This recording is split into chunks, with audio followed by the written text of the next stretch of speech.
The problem of intense suffering has always been a gigantic hole in the Christian story, a wound that no scripture or sermon can truly close. From the moment the first sentient mind imagined an all-powerful, all-knowing, and all-loving God, reality itself began to argue back. And that's what I'd like to discuss today. We'll take a close look at some of the best apologetics that attempt to cover up this problem of suffering. So we'll look at C.S. Lewis and also contrast that with a more modern philosopher, inspiring philosophy. And we'll see if any of them really can convince us that an all-powerful, all-loving, all-knowing God is at the center of what we see in reality. For some people, some of the time, the world that we see can pass as this wonderful design from a perfect higher intelligence. But when taken as a whole, and when we consider the experience of every sentient being, and we really look at the details at how things function, we see that this world does not actually bear the signature of perfect goodness or infinite power. We see it as powerful, perhaps, but we don't see it coming from this singular, centralized source of perfect planning. Even the pages of the Bible betray this idea. Its God grows angry, tests his own creation as if he doesn't know what the outcome will be.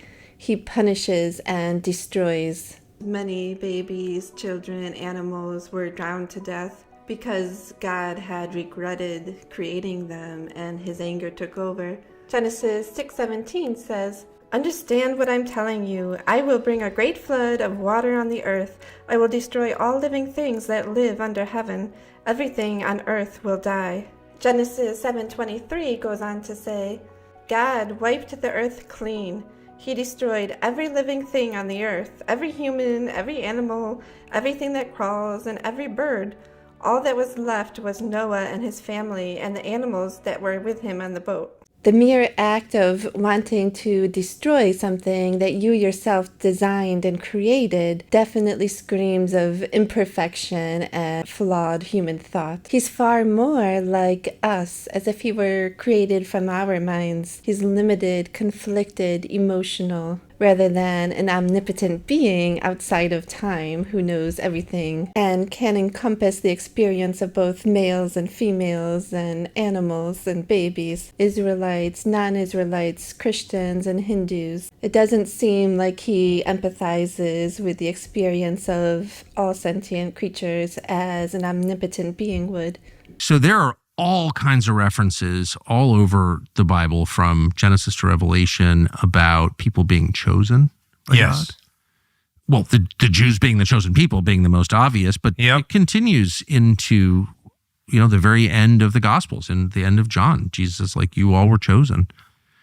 What does that mean exactly? There are lots of people who weren't chosen. Jesus's enemies died with, according to Christianity, the sin of opposition to Jesus on them. Is there like an elect who were just like chosen to be followers of Jesus and then the rest who just weren't chosen and won't be? That seems to be what they're saying in there. Very difficult question. And equally committed followers of Christ disagree. What we really see out there is a world that bleeds with agony and unfairness. Millions of infants who watch their families be killed in genocide and then helplessly starve to death on their own.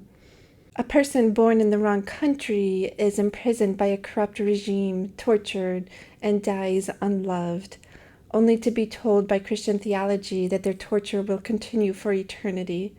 Tornadoes arise through completely natural processes and rip through homes, while floodwaters drown even Christian children at the very second that they are crying out to God. Hurricanes demolish cities while the pleas of raped victims go ignored. History records the screams of the plague victims, the children born to famine, and the indifference of nature when smallpox or cancer devours a body cell by cell. Survivor bias allows us to only ever hear from those who were lucky enough to have survived their tribulation, while the many who did not survive go unheard. Many, many on this earth do not survive their tribulations, and even many others opt to unalive themselves, proving that if there is any God watching over us, it was not carefully dishing out to each person no more than they could handle. And this suffering is not confined just to humans who could theoretically be responsible for their own suffering to some extent. No, we also see that the natural world itself is a vast theater of agony. Every second, millions of animals experience terror, hunger, and pain, not as moral lessons or as tests of faith. Farms alone confine and kill over 80 billion land animals each year, most living short, tortured lives. And in the wild, countless more die slowly from starvation, disease, or from being eaten alive. And the holy text itself perpetuates suffering by commanding stoning of children and the burning alive of women. And that was in the days of the Old Testament, but a God who would ever command such suffering is certainly flawed. In a world that was not designed with perfect intelligence, this is exactly what we would expect to see. So there is no problem of suffering in a secular worldview. The problem comes to play when Christians imagine an all-knowing, all-powerful, all-loving being at the center of this design. When humanity imagined a perfect intervening creator, a deep cognitive dissonance was born for those who are paying attention. If such a being exists, why does it watch and do nothing? It is amazing how the gods that humanity has developed are so human-like. Like the Roman, the Greek gods, very, very human-like attributes. Things have like jealousy and rage and lust and debauchery and hedonism and all that kind of stuff. Like at least those gods were very honest, because those gods were those ideas of those gods were very honest, because at least it's an honest reflection of humans. But we've hit this point though. I kind of liken it to like the MCU, like when we started with Iron Man back in like 2009, very simple movie. And as the MCU developed, it's just got to escalate and get bigger and bigger and bigger and bigger. And kind of the same thing with our gods. We've now hit this point of we have this one singular almighty God who's just like all encompassing in everything. And he has all these attributes. He has all these omni traits. And it's like we can kind of see over time this God idea just escalate and get bigger and bigger and bigger. Over time, the concept of God has evolved from the tribal deity of ancient sacrifice into a cosmic abstraction, ever greater, ever more absolute, and with each step, ever less plausible. Christian author C.S. Lewis addresses the problem of suffering in several of his writings, most notably the problem of pain and in Mere Christianity. And we'll also supplement that with the more modern inspiring philosophy, who has a video which touches on a lot of the same ideas. Their arguments can be summarized in a few key points. One is complaints against God. 2 is God prioritizes freedom over reduced suffering. 3 is heaven and ultimate justice.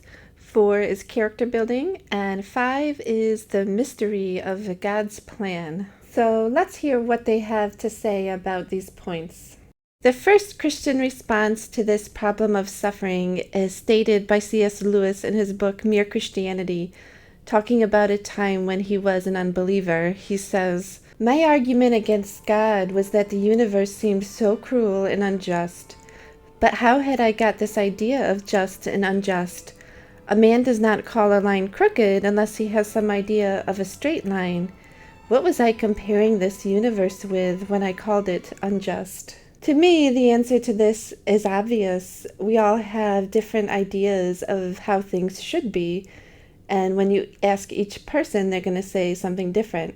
So we're comparing what is to our idea of what should be and our own preferences. Before he believed in God, he was going based on his own thoughts and his own preconceptions.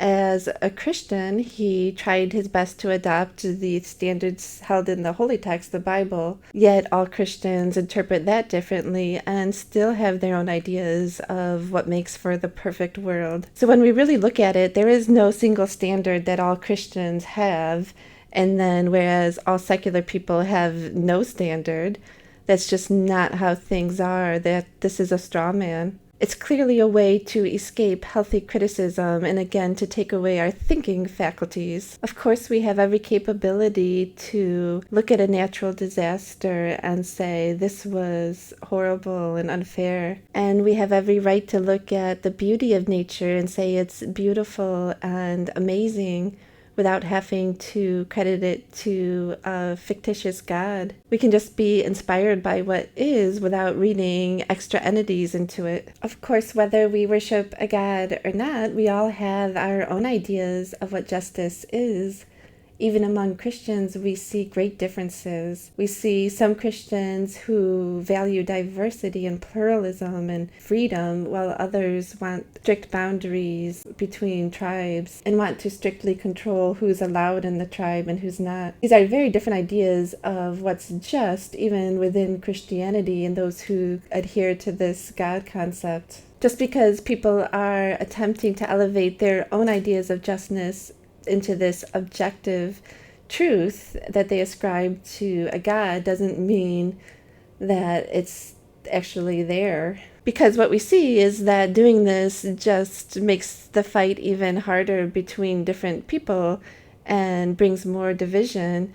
There isn't really this objective standard that they can truly appeal to in any practical way. The text of the Bible is too slippery and manipulatable with its various translations and changes through time, and it just doesn't work for unifying Christians. So yes, we all have a right to perceive the world a certain way, and for many of us, it's obvious that there is excessive suffering. The strength of a person's sense of justice is even determined by their neurodiversity. For example, it's been shown that people with autism have a particularly strong sense of justice. And this brings me to the ridiculousness of the claim that God, let alone anyone, could be omnibenevolent or all good.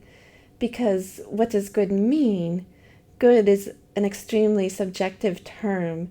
So in order for there to be a God who's all good, that means we would all have to agree on what good means. This whole God concept is an impossibility from the beginning. All good just isn't possible unless humans were somehow calibrated to all have the same idea of what's good and what's bad, but that's not what we see. And if a Christian says, well, God may not be perfect according to your standards, but he is perfect, and then my response is, well, what good is it to me for there to be a God who's perfect by somebody else's standards? That doesn't do me any good. The word perfect is meaningless at that point, just like omnibenevolence is meaningless. Now let's give inspiring philosophy a chance to articulate this Christian response. One cannot presuppose God is obligated to minimize suffering and promote happiness, because in Christianity, what moral rightness is most likely tied to promoting virtues. Promoting happiness is subordinate to promoting virtues. So God would be obligated to promote virtues primarily within this dreamlike reality, not reduce suffering, and therefore the skeptic could not assume it is evil for God to allow suffering, as that would not necessarily be tied to what is morally right and wrong. So IP is really flipping our idea of morality on its head and suggesting that maybe suffering is not inherently bad. Maybe even maximal suffering could be good. Well, I'll tell you that I am never going to be of the opinion that maximal suffering or even excessive suffering is good. So what good is a God who's only good by the standards of a KKK member? It doesn't do me any good. Yeah, there are people who love seeing suffering in others, but that's not me. We all have different opinions. So again, we see the ridiculousness of the idea that there could be an omnibenevolent God. So if IP's God concept doesn't hate suffering and doesn't want to reduce it, then that says something about his character to me. Someone can't be granted all power and not use it to try to reduce suffering, yet still be called omnibenevolent. And if his idea of God isn't obligated to be generally good in his behavior, then I'm not obligated to love him. It would be dishonest to love and worship a being who you don't see as good. At that point, I would only be worshiping him out of fear in his ability to send me to hell. Not seeing excessive suffering as something inherently bad has a different word from omnibenevolence. It's called being sadistic. What kind of mind, infinitely wise and good, creates beings capable of doubt, places them in a confusing world full of conflicting beliefs, then condemns them to endless agony for choosing wrong? That isn't justice. It's sadism disguised as morality. If a parent burned their child for disobedience, we'd call it abuse. But when a deity is said to do the same for eternity, it's called divine justice. The moral contradiction is impossible to ignore. And the next Christian response to the problem of suffering is, well, maybe God simply prioritizes freedom over reduced suffering. C.S. Lewis made the response in this way: if a thing is free to be good, it is also free to be bad, and free will is what has made evil possible. Why then did God give them free will?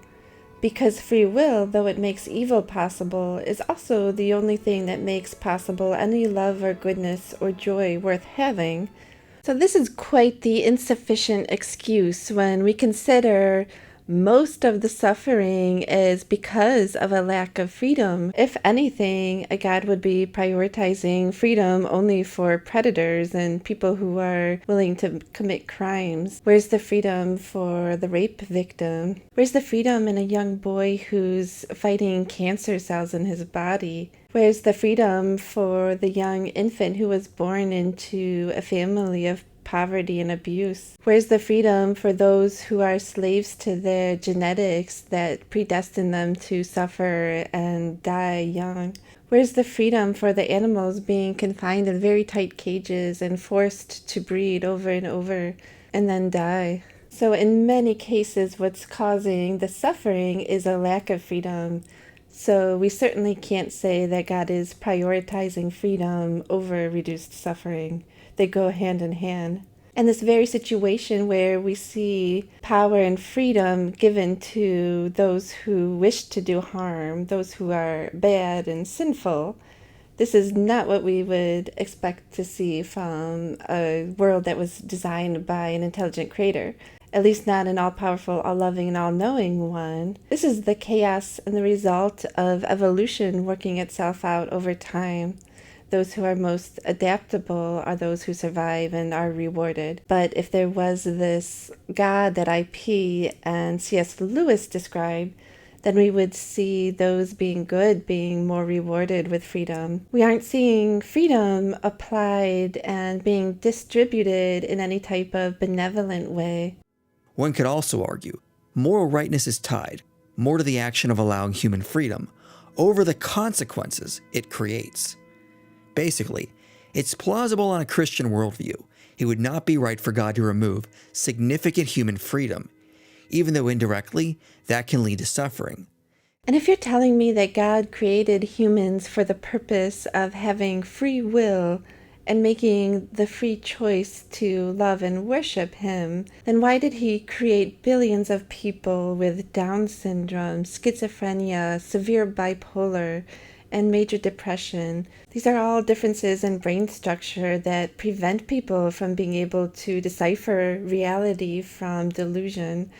How does this help a person make clear, autonomous choices? How does crippling a person's ability to think clearly and know what's real and what is not, how does that indicate to us that they were created for the purpose of making free choices? The very existence of these mental illnesses is a clear indication that we were not created for the purpose of freely choosing a God.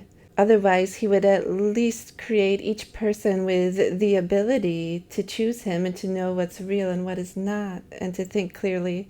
What we see makes perfect sense as simply being undesirable genetic mutations. Because if there was any mind deliberately behind the creation of these mental illnesses, that would tell us a whole lot about this being's character, and it's not good. And it certainly doesn't indicate that this creator wanted all of his creation to be able to have free will and make free autonomous choices. If you want people to be able to make truly free choices, you give them a healthy mind. The next Christian response to the problem of suffering is heaven and ultimate justice. C.S. Lewis says in his book, The Problem of Pain, "The settled happiness and security which we all desire, God withholds from us by the very nature of the world. But joy, pleasure, and merriment he has scattered broadcast. We are never safe, but we have plenty of fun and some ecstasy. It is not hard to see why. The security we crave would teach us to rest our hearts in this world and oppose an obstacle to our return to God. Our Father refreshes us on the journey with some pleasant inns, but will not encourage us to mistake them for home." And Inspiring Philosophy addresses this same topic. Thus, we cannot judge Christianity without the acknowledgement of the afterlife, meaning that the suffering of this life is only temporary and will pale in comparison to eternity. Pointing to instances of suffering in this life is like an ant on a page, only being able to see the word pain and not being able to see the full sentence. He will wipe away every tear from their eyes, and death shall be no more.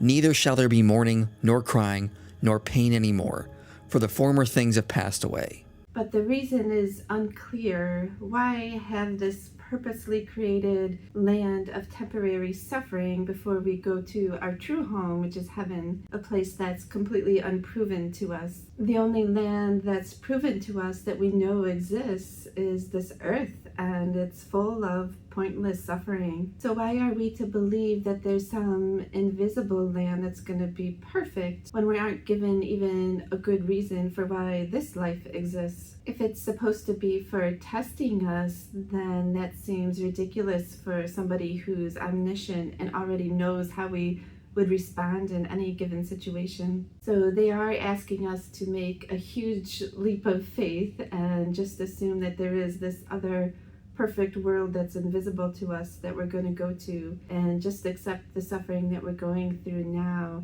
because for some reason this all-powerful God can find no other way other than to let many just be tortured here for a very long time. And even if 80 years on earth really is a drop in a bucket compared to eternity, it still matters to us now. We're still going through the same trials. Whether or not we're going to be annihilated at death or live on for eternity is irrelevant. Nothing about the future comes back and changes our experience now. And an all-powerful God gets what he wants. An all-powerful God would be able to find a way to accomplish that paradise of eternity while not torturing certain people here and now. And then we have to wrestle with the huge problem for Christianity that the vast majority of people don't get to go to this paradise. The vast majority of people this supposed God created will suffer for eternity. Someone asked him, "Lord, are only a few people going to be saved?" He said to them, "Make every effort to enter through the narrow door, because many, I tell you, will try to enter and will not be able to. For many are invited, but few are chosen."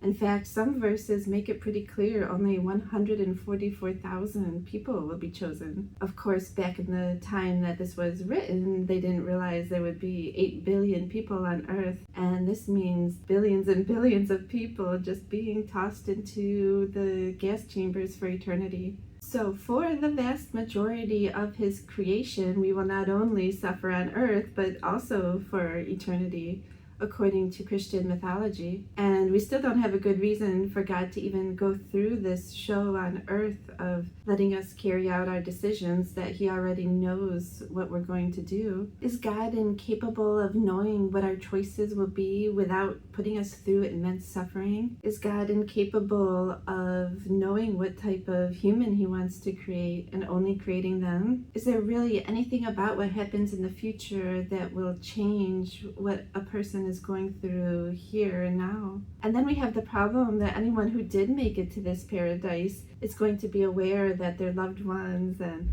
billions and billions of sentient beings are being cooked in the basement of hell for eternity. And how can they truly be happy then? It's kind of like being with a lover who has all of their exes tied up in the basement. It makes you feel a little uneasy. Then we have the ethical consideration. Is it okay to torture a person as long as you wipe their memory afterwards? They're still going to go through the same horrible experience, whether they remember it later or not. I definitely think that, what you do in the future does not make up for what's happening right now, especially for a period as long as up to 80 years. This whole thing just sounds like a cope for reality. We have no good reason why we're here. We have no explanation for the suffering, other than for some people it will be better in heaven. And all of these are ifs and maybes, and who really knows how you're supposed to interpret what the Bible is saying about heaven. And we have no evidence of such a place. The only evidence is that people want there to be a heaven, but wanting something doesn't make it true.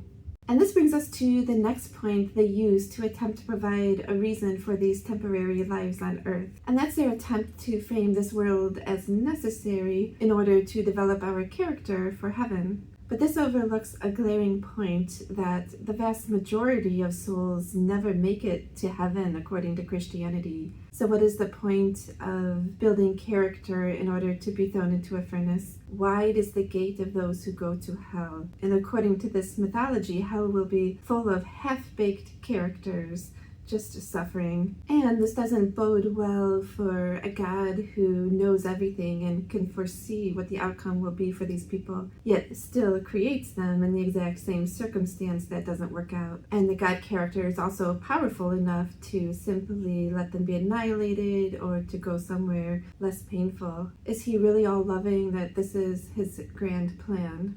And with all of that aside, let's dive into their explanations. C.S. Lewis says, "We are, not metaphorically, but in very truth, a divine work of art, something that God is making, and therefore something with which he will not be satisfied until it has a certain character.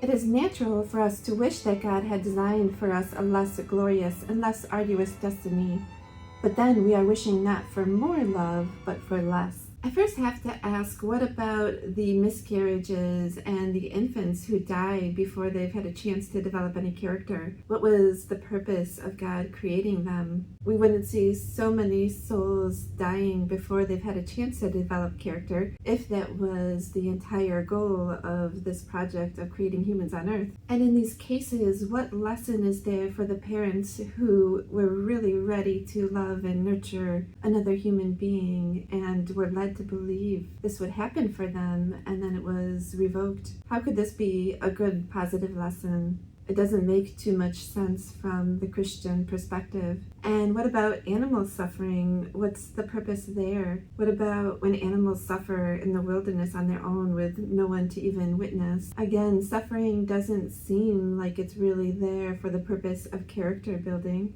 We see very common in this world intense, immense suffering with no possible end goal of character development. And if this Christian God loves his children, he would want everyone to have equal opportunity to enter heaven. So why do we see suffering so unevenly distributed in certain geographic locations? Do certain people need so much more character development than others? Why do so many nations in poverty particularly need their character developed in the way of dying of starvation? If God created this world in order to develop people's character through suffering, we wouldn't see it so congregated in certain geographic locations. It would be more evenly distributed. Also, we need to think about how ideas like this are almost certainly perpetuating the problem. Why create a systemic way to help feed these children if doing so would infringe upon their character development? We should point out much of the purpose of living on this plane of existence is for soul building. Building on the work of John Hick, this means God creates humans on this plane to develop into virtuous creatures, capable of freely following his will. However, given the dreamlike nature of this reality, the soul-building work of God would be an effective plan, where humans encounter suffering in different ways thereby becoming unique souls with different stories. So IP's stance requires that suffering is something which builds a person's character and makes them better and more likely to be close with God. But when we look at observable reality, we see that that's not the case at all. Quite the opposite. It turns out that having cruelty or trauma done to a person impacts their brain in a way that makes them more likely to commit the behaviors that Christianity calls sins. In fact, going through negative experiences as a child most often leads to less resilience as an adult. Trauma and suffering actually encodes our brains in an undesirable way. Preclinical investigations have identified that exposure to early life stress alters microglial function, synaptogenesis, synaptic pruning, axonal growth, and myelination, leading to significant behavioral alterations into adulthood. We see clearly how suffering and trauma do not build character.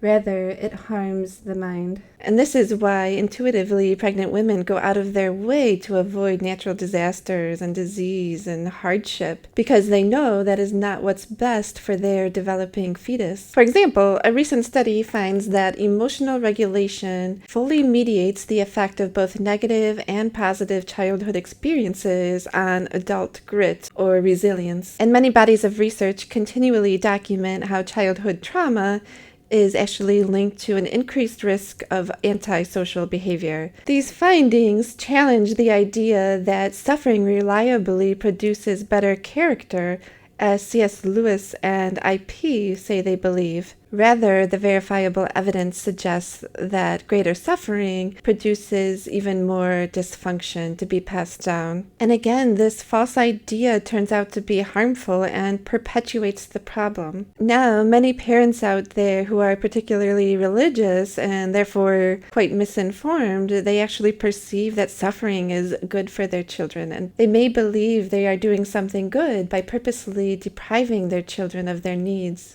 The next apologetic that we'll discuss is to say that the problem of suffering is simply the mystery of God's plan. This is where C.S. Lewis acknowledges that humans may not be able to understand God's purposes. My idea of God is not a divine idea. It has to be shattered time after time. He shatters it himself. He is the great iconoclast.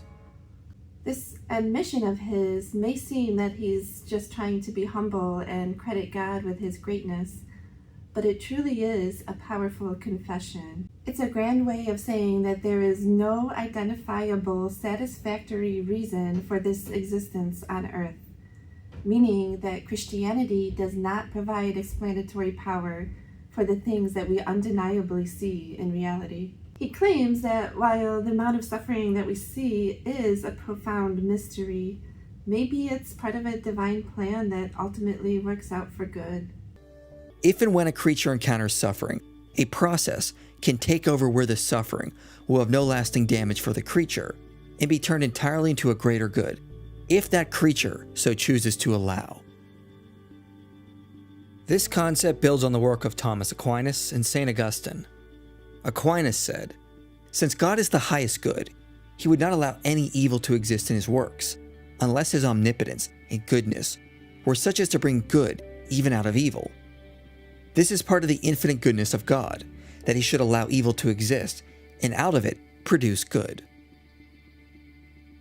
On this model, unnecessary suffering would still exist, since some creatures could choose hell and reject God. But the option would be there for a creature to allow suffering to be utilized as a way to grow value and virtue if that creature seeks God.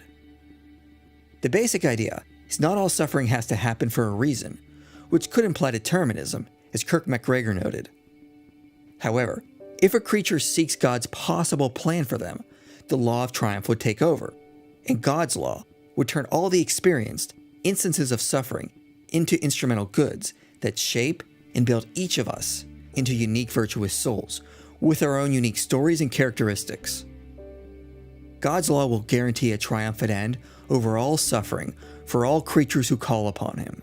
IP posits that Christianity contains a hidden law of triumph, in which their God must make everything work out for good in some way, even though this has not been proven in any way and there's no mechanism for which this could be possible, nor how any amount of intensive suffering could possibly be necessary from an all-powerful, all-knowing, and all-loving God, which is especially clear in cases of animal suffering and infants. You're telling me that an innocent gazelle needs to be ripped to shreds by a lion, having full nerves ending so that it experiences all of the pain. And there are many similar examples. Again, we know that suffering and trauma actually damages brains more than develops character. And in order to accept Christianity, you have to accept completely by faith that there is this place where somehow everything is going to be made up for. Through these 5 points, Lewis attempts to provide a rational and compassionate response to the problem of evil, affirming both the presence of a perfect God and the reality of intense human suffering. But truly, there is a paradox here. Even if we take inspiring philosophy exactly for what he grants us, that the vast majority of humans will suffer pointlessly and eternally in hell, then we're still dealing with a deity who created with this foreknowledge these sentient beings to suffer so dramatically and unnecessarily, with only a small percentage who will make it into their supposed paradise. This is certainly a paradox when we consider that he's pretending this God is all loving and perfect, yet he would do this just because individuals don't worship him the way he wants to be worshipped. If this God is all loving, then he is all loving of himself, purely narcissistic. His number one priority is being worshipped, not the well-being of his creation. And there's just no way around that when you consider the vast majority of them end up suffering for eternity. But even for those who believe in annihilation, there's a huge amount of cruelty behind this idea. Is this worldview a cope to shield people from the truth that we are at the mercy of natural forces and that we are beholden to the consequences of the behavior of our own species? By holding unjustified beliefs, Christianity is bringing more suffering into the world. So after all of this considered, is the existence of a tri-omni God the best explanation of what we see? Which of their arguments are the most and least convincing? Let me know in the comments. So thank you so much for listening. Until next time, bye.